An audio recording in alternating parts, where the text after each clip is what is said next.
Oh, anong tinitingin mo? Dapat nasanay ka nang walang nagwo-good morning sa'yo. Dahil wala nga sa'yo nagwo-good morning. Ako na lang mag-good morning sa'yo.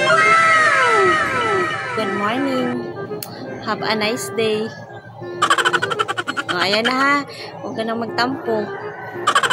Huwag ka na kasing umasang i-good morning ka pa niya. Dahil hindi naman ikaw yung dahilan ng pagising niya. Aroy, sakit nun. Magkape ka na. Huwag mo pabayaan yung sarili mo.